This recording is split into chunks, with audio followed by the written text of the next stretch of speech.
নির্বাচন গত 5 আগস্টের পর থেকে আমরা দেখতে পাচ্ছি বিভিন্ন জায়গায় সহিংসতা চলমান। আমরা কঠিনভাবে বলে দিতে চাই, আমরা শিক্ষার্থী সমাজ প্রত্যেকবার দেখেছি যে কোনো কিছু হলে আমাদের সরকারের উপর আক্রমণ হয়। গত 5 তারিখ থেকে আজকে পর্যন্ত আমাদের সকল ভাই বোনদের উপর প্রত্যেকটা মন্দিরে যে হামলাগুলো হয়েছে প্রত্যেকটা সুষ্ঠুভাবে দৃষ্টি আকর্ষণ করছি। আপনারা সকলেই আমাদের 8 দফা সম্পর্কে অবগত আছেন। আপনাদের পুনরায় অবগত করার জন্য 8 দফা দাবি পাঠ করবেন আমাদের বাংলাদেশ সম্মিলিত সংখ্যালঘু জোটের প্রতিনিধি প্রসেনজিৎ হালদার দাদা। এরপর আমাদের আমাদের সাপেক্ষে সরকারকে বিচার করতে হবে এবং আসন্ন দুর্গা পূজায় আমরা কোনো ধরনের কোনো টালবাহানা সহ্য করবো না। আইনের যথেষ্ট আমাদের করতে হবে। সরকারের পক্ষ থেকে আইন শৃঙ্খলা বাহিনীকে অনুরোধ করবো যে আপনারা আমাদের দুর্গা পূজার সুরক্ষা প্রদান করতে যদি না পারেন সেজন্য আমরা আমাদের পূজার নিরাপত্তা প্রদান করবো। আমরা শিক্ষার্থীরা যারা আছি, যুব সমাজ যারা আছি, তারা মন্দিরকে পাহারা দিব। অন্যথায় আমরা এই কোনো ধরনের টালবাহানা সহ্য করবো না। এই জন্মভূমি আমাদের, এই মাটি আমাদের, আমরা কখনো এই মাটি ছেড়ে যাবো না। তার জন্য আমাদের যদি একতাবদ্ধ হওয়া লাগে আমাদের 8 দফা মানতে, যদি আমাদের কঠোর কর্মসূচি প্রয়োগ করতে হয়, আমরা শিক্ষার্থী সমাজ কিন্তু সেটি করতে প্রস্তুত। আমাদের এক দাবি এক কথা, আমাদের 8 দফা অতি দ্রুত বাস্তবায়ন করতে হবে এবং দুর্গা পূজায় সর্বোচ্চ নিরাপত্তা প্রদান করতে হবে। অন্যথায় আমরা আমাদের কঠোর কর্মসূচি ঘোষণা করব এবং একই সাথে সকল সংখ্যালঘুদের আমি অনুরোধ করবো যে আপনারা একতাবদ্ধ হন। আমি দেখেছি অনেক হিন্দু ভাইরা বলতেছেন যে আমার বাড়িতে হামলা হয়নি, আমার তো কিছু হয়নি। আর আপনার তো আজকে কিছু হয়নি, কিন্তু কালকে আপনার বাড়িতে হামলা হবে না, আপনার মা বোনদের বাড়িতে হামলা হবে না। আমরা সংগ্রাম করে আমাদের 8 দফা দাবি বাস্তবায়ন করতে চাই। সকলকে ধন্যবাদ। শান্তিতে নোবেল পেয়েছেন, নিশ্চয়ই ওনার মানে এটা কোনো সাধারণ ব্যাপার ছিল না।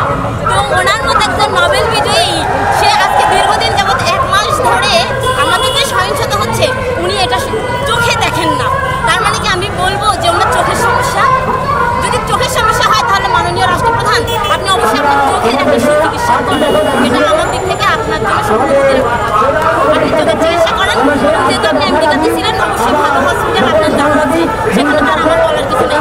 চোখের চিকিৎসা করানোর পর আপনি এসে বাংলাদেশে খোঁজ নেবেন যে আপনার বাংলাদেশের জনগণ আদৌ শান্তিতে আছে কিনা, আপনি কি আদৌ শান্তিতে নোবেল পাওয়ার যোগ্যতার আপনি কোনো ভূমিকা রেখেছেন এই 1 মাসে?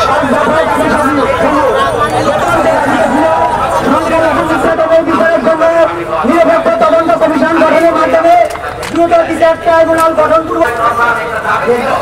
আমরা সবাই অবগত আছি যে দেশব্যাপী আমাদের সংখ্যালঘুদের ওপর চলমান অত্যাচার এখনো চলমানই আছে।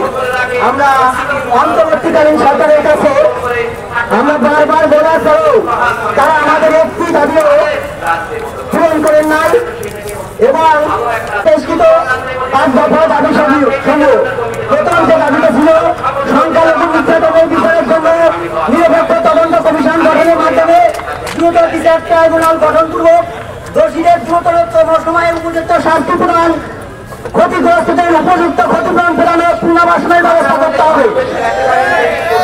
2 নম্বর, অনতিবিলম্বে সংখ্যালঘু সুরক্ষা আইন প্রণয়ন করতে হবে। 3 নম্বর, যে দাবিতে আমরা রেখেছিলাম সংখ্যালঘু বিষয়ে মন্ত্রণালয় গঠন করতে হবে। 4র্থ, যে দাবিটি ছিল হিন্দু ধর্মীয় কল্যাণ ট্রাস্টকে হিন্দু ফাউন্ডেশনে উন্নতি করতে হবে, পাশাপাশি বৌদ্ধ খ্রিস্টান ধর্ম কল্যাণ ট্রাস্টকে ফাউন্ডেশনে উন্নত করতে হবে। 5ম, দেবাত্ম সম্পত্তি পুনরুদ্ধার ও সংরক্ষণ আইন প্রণয়ন এবং অর্পিত সম্পত্তি প্রত্যার্পণ আইন যথাযথ বাস্তবায়ন করতে হবে। 6ষ্ঠ, সরকারি বেসরকারি বিশ্ববিদ্যালয়, কলেজে, উচ্চ শিক্ষা প্রতিষ্ঠানে সংখ্যালঘু শিক্ষার্থীদের জন্য উপাসনালয় নির্মাণ এবং প্রতিটি হোস্টেলের প্রার্থনা